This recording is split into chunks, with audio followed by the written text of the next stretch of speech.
আমাদের অবস্থা তাহলে ভালো। গুরু গোসাই শনে বন্দিয়াজি এ নিরঞ্জন বন্দি মাতা পিতার চরণ বন্দি মাতা পিতার চরণ গুরু গোসাই শনে বন্দিয়াজি এ নিরঞ্জন বন্দি মাতা পিতার চরণ বন্দি মাতা পিতার কি বলছো? হ্যাঁ হ্যাঁ বলো, কি বলছো? হ্যাঁ কি? সখীগণকে সঙ্গে নিয়ে রাধারানী আমার দধিযুক্ত বিক্রয়ের লাগি পরে পরে বারবার ফোন করো না, ডিস্টার্ব হবে, ভিডিও করবো তো। এখন তো পরীক্ষা হচ্ছে না, 12টার পর আর করবে না। না না আরও প্র্যাকটিস করছে, স্টেজ রিহার্সাল দিচ্ছে। হ্যাঁ ঠিক আছে, দিদিকে ফোন করো। সজল বেরিয়েছে? আচ্ছা ঠিক আছে। শোনো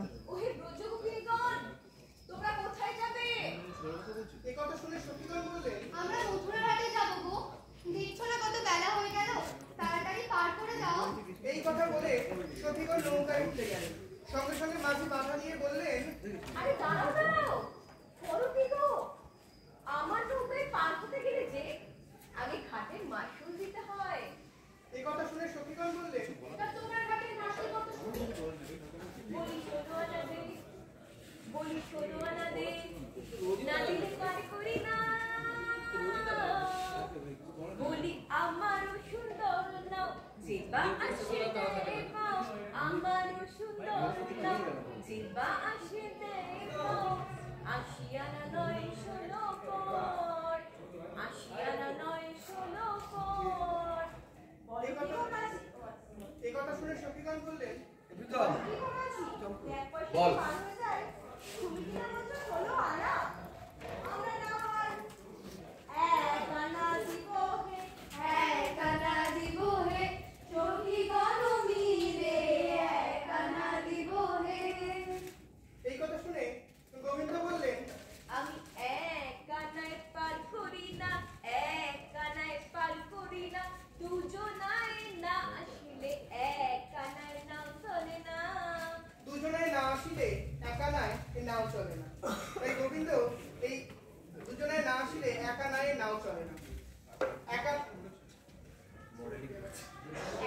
নাই কি নাও চলে? দুজনায় না আসিলে একা নাই এই নাও চলে না। অর্থাৎ একা নাই কি নাও চলে। তাই সখীগণ বললেন, তাহলে আমরা 2 আনা দেব না, এই চল চাকা। তবে 3 আনা তাতেও হবে না। তবে আমরা 4 আনা দিব হে, 4 আনা দিব হে, সখীগণ মিলে 4 আনা দিব হে।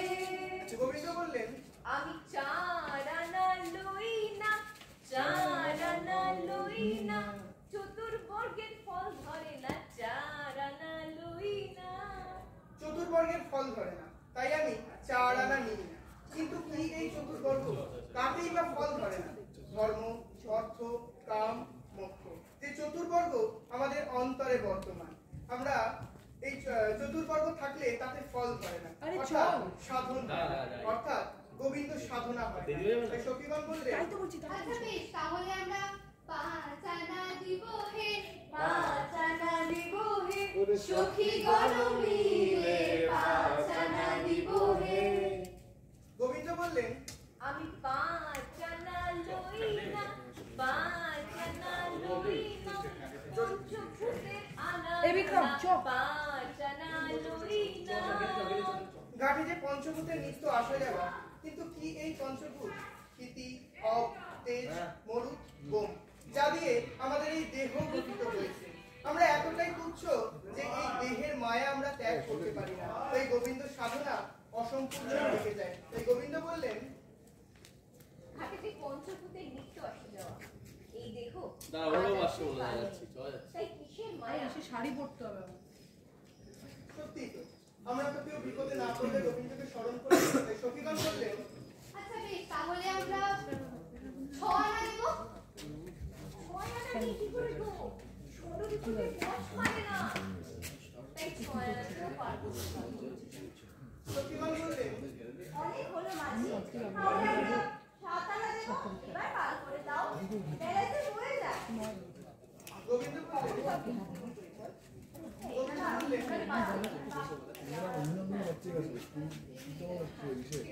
গোবিন্দ বললেন 7 আনাতেও পারবো না।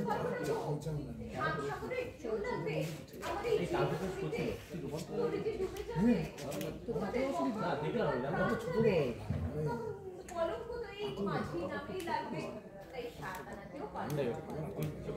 এই কথা শুনে সখীগণ বললেন এই অনুভব আসছে জুতো পড়ছে যাকে যাবি চল চল চল আটানা দিব হে, চল। আটানা দিব হে, সখীগণ মিলে আটানা দিব হে। আটানা আটানা মানে তো যাকে কেউ টানে না গো তাই গোবিন্দ এই ওই। আটানাকে আটানা দিয়ে হ্যাঁ ভাই আসি আর বললেন আরে চা খাবি না? অভি চল চল চল রেডি হতে রেডি